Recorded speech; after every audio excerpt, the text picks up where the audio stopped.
Returning to the Harry Potter review series, today we get to look at a very interesting game in the series, LEGO Harry Potter Years 1 through 4. After previous LEGO games found success with Batman, Indiana Jones, and Star Wars, it seemed only natural that the universe of Harry Potter would make a decent fit for the series. LEGO Harry Potter puts an interesting spin on how to experience Harry's first 4 years at Hogwarts. While its core gameplay might be very simple, the game's style and charm will more than make your time with it all the more enjoyable. The story loosely covers the events from the humble beginnings of Sorcerer's Stone to the resurrection of the Dark Lord and Goblet of Fire. I say loosely since this was one of those early LEGO games where voice acting was completely replaced with grunts. Considering how complex some parts of the Potter storyline can be, especially in Azkaban and Goblet, the story is very abridged. You definitely don't want to use this game as an entry point for the series. In fact, you probably will only get the real full charm of how the story is adapted with LEGO figurines if you're very familiar with the source material, but that kinda goes without saying. The gameplay has you entering 6 levels based on select scenes from each of the 4 films, though in between levels you get to explore around Hogwarts and attend classes in order to learn new spells. Each time you learn a new spell, there's usually something new for you to experience in the hub world of Hogwarts, though you won't be able to fully explore the school until you've beaten the game and collected all of the spells and unlocked a good selection of characters.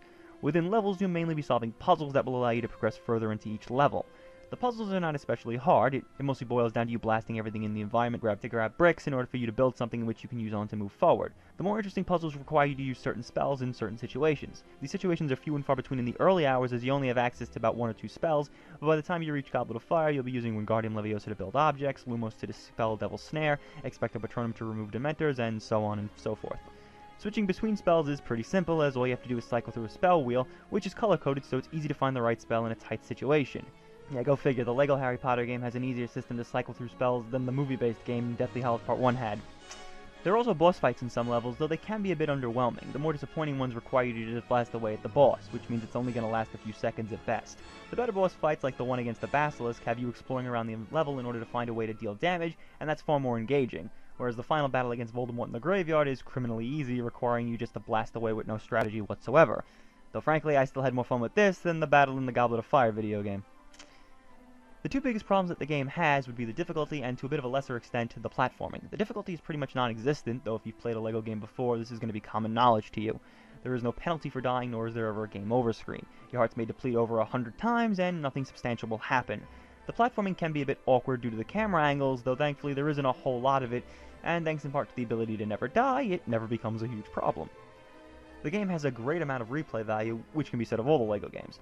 Even when you've beaten the game, you've only completed about 35 to 40% of the game.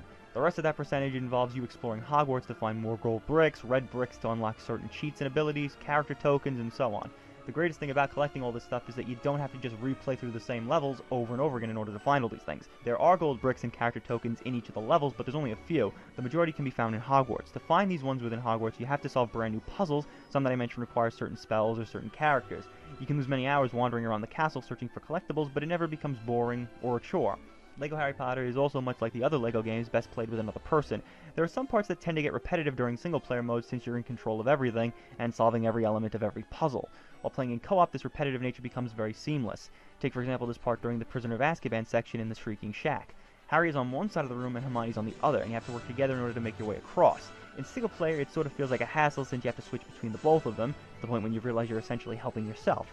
It's a lot more fun when another person is along for the ride, making moments like this feel more engaging. So definitely play through the game with a friend. The presentation has its usual charm like the other LEGO games. It's fun to see all your favorite Potter characters as LEGO figurines, and it's cool to see a lot of set pieces from the film turned into objects crafted entirely by LEGO bricks. It can be a bit jarring to see the LEGO bricks compiled next to the more realistic structures ripped from the movie, though thankfully that style will grow on you. One of the best bits of the presentation is the music. Unlike all 8 of the movie tie-ins, LEGO Harry Potter actually uses music straight from the films. There's no remixes or new tracks here. It's all your favorite tracks from both John Williams and Patrick Doyle. Another plus to the presentation is that the game never really lags or gets buggy, especially when things are exploding all around the screen. Everything tends to run smoothly. Occasionally there might be a screen tear during cutscenes, but it's very, very rare that you'll see this. LEGO Harry Potter might be a bit oversimplistic from a gameplay perspective, but you still have a lot of fun revisiting the early years of the Potter story. Even as I played and made it through each level with ease, I still had a smile on my face anytime I was moving around Hogwarts listening to Hedwig's theme play in the background. Each level and its music and style made me think back to the films and books in ways that the movie tie-ins have never done. LEGO Harry Potter is an overall fun time, and it's a great way to revisit the early years of Harry's time at Hogwarts. There are a bunch of things to do to keep you engaged, and playing with a friend makes the experience all the more enjoyable.